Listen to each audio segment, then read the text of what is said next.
literally just came back from the mosque and I got my nikah done.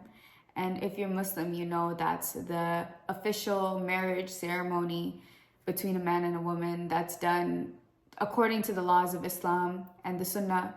And I just had that done, and it feels surreal because I've dreamed about this moment for my whole life since I've been a little girl. And I've always imagined it to be a certain way, and everything was perfect. Everything was exactly how I wanted it to be. The only thing that was missing was my family. My family wasn't there. Right now I'm in Austin, Texas, and my parents are in Toronto. And of course, you know, they dreamed of it to be a certain way too. And the way they dreamed of it is far from how I dreamed of it. And that conflict between the dreams of how the marriage is supposed to go has caused a lot of turbulence within my soul, of wanting to follow my dreams, wanting to follow my heart, wanting to make the love that I have found in my life happen and work. But then at the same time, you know, trying to make my parents happy, trying to do what they envision for me and making them a part of my life as well.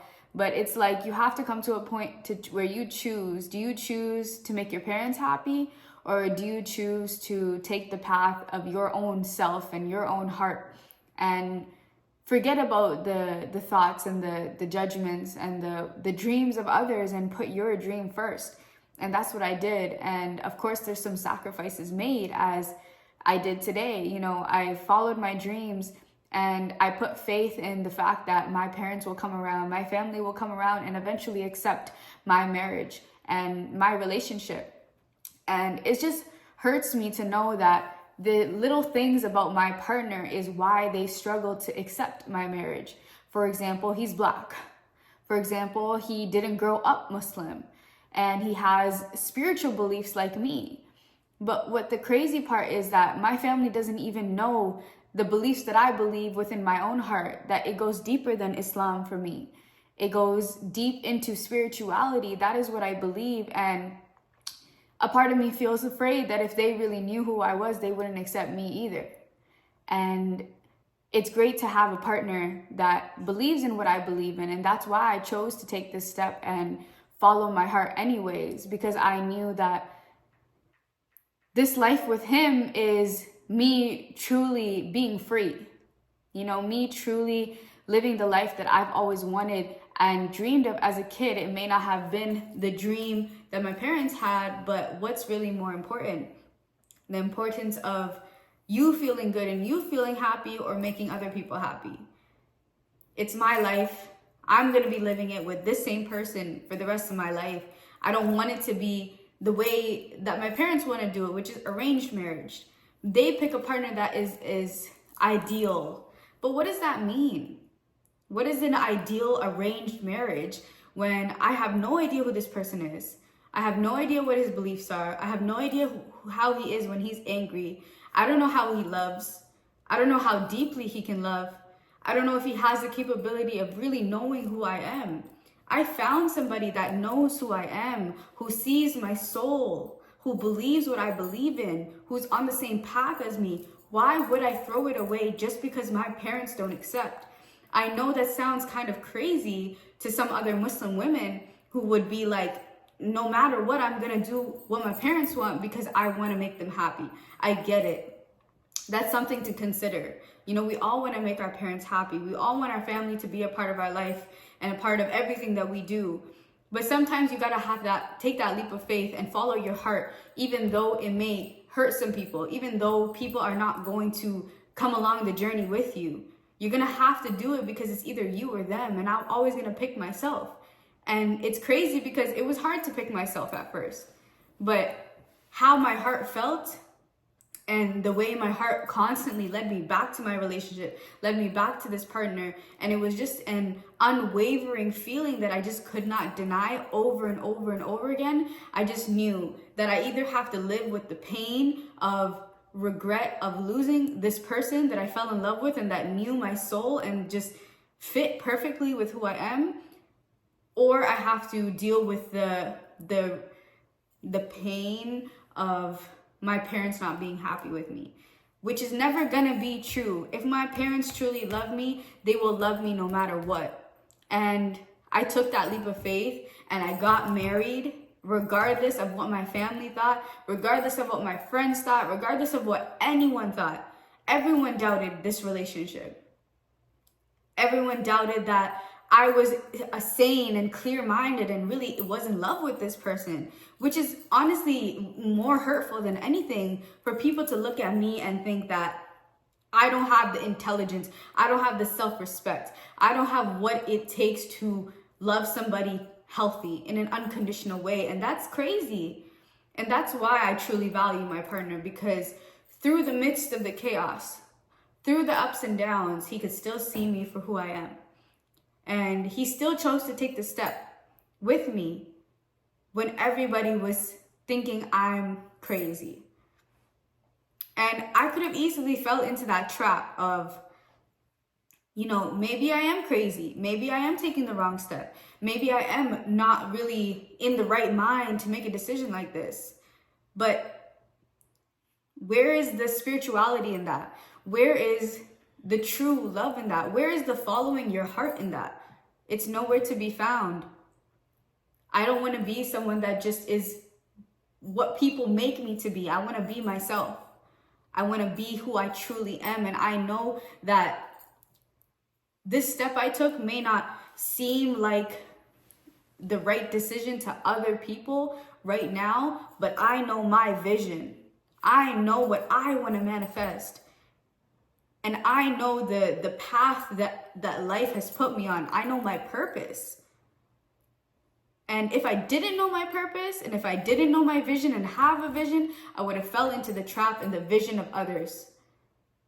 And all I can do is be grateful for having the energy and having the knowledge and the intuition to continuously lead me back onto my path, regardless of what people think and say. And, you know, I was at the mosque today and I was just by myself and with my husband, literally my husband now, which is crazy. And I was just like, you know, I feel fine. I feel good. I did not miss my parents. I did not feel like this was not right. I did not feel like there's something missing. I thought it was as perfect as it could be. And I kept thinking, like, if these people were here, the energy wouldn't be the same. It wouldn't be as perfect, because now everyone is bringing their thoughts and their feelings and their judgment and their energy into a beautiful moment that I just wanted to share with God.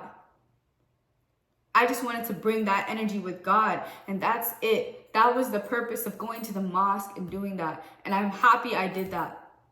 And I'm happy that regardless, I was still able to call my parents, and they were there over the phone and they gave us their blessing. Although I know that they didn't 100% agree, my mom, she's good. She loves me no matter what. But my dad on the other side, you know, daughters and fathers, is a weird relationship. And they just want, you know, their daughter to have a doctor and to live in a mansion, and for him to be like, pray 100 times a day. But like, I just want my dad to understand that I'm a woman at the end of the day with feelings and emotions and a life of her own, and loves who she loves, and I want him to accept me regardless. And I know he'll come around. It's just his ego. My dad has a big ego.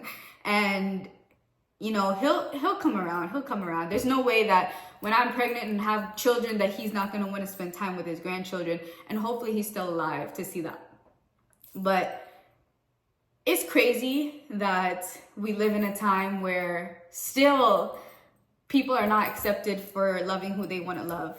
And I'm excited to have children of my own, for them to experience love how they want to experience it. And I'm going to teach them and nurture how to love properly and how to seek love properly and what it truly means to be loved. So that way, you know, I trust who they bring into their life. It doesn't have to be this like, no, I'm going to choose who you're going to love. I have the power over you, this and this and that. I want them to feel free. And I hate that the only time that I've ever felt free in my life is now, away from my family. Following my heart like this, it shouldn't have to be that way. I should still have the love of my family, the love of my parents, the love of my siblings, the love of my aunts and uncles and nieces, and still be able to be free and love who I love. Love is abundance. There's so much of it. There doesn't need to be just one person in your life that you can love. It can be your parents and your family and your husband and your kids and your nieces and your nephews and uncles, and it can be everybody. And I just want it to be like that. And if you're someone who is a Muslim woman who fell in love with a guy that you know your parents are not going to accept, whether he's a different culture, he's a different race, he's a different religion, if you feel in your heart that this is right, if you feel in your heart that this is your soulmate, if you feel in your heart that this vision can come to life and you can have the dream life that you always dreamed of as a little girl or a little boy, just do it. Just do it and stop caring about what other people think. And just pray that if you really want these people in your life, that God will put love in their heart. God will change circumstances and however to just turn things around and for love to come back to you. And it will. And if it doesn't, create the love yourself. There's enough to go around with self-love. And yeah, I'm happy. I'm married. My husband's right here, which is crazy. So, yeah. Wow. Yeah, it's been an emotional day. It's been a very up and down, high, chaotic day in the best way possible. You know, so much anxiety for making this step. So much excitement, so much like, holy shit, like, wow, this is so surreal. And yeah, my family's trying. They're definitely trying, and I love that. But I didn't expect it. And it's okay, like, I've made peace with it. Because at the end of the day, I'm happy and I got what I want for my life. You know, this is what I'm going to be doing for the rest of my life. And I wouldn't want to just live my life for other people. I don't get how people can do that. And I'm just happy that I made this decision. And this trip, this 3 weeks that I've been spending with him, even before getting married, has been literally the most peaceful I've ever felt in my entire life. The best sleep I've ever gotten, the best, just like, I just feel so free. And I've never felt this free before. And to know that the rest of my life is about to feel like this, I'm literally emotional. Like, I've been holding back tears this entire video. But yeah, I'm really happy. I'm happy and I'm excited. All right, guys. Thanks for listening. Bye.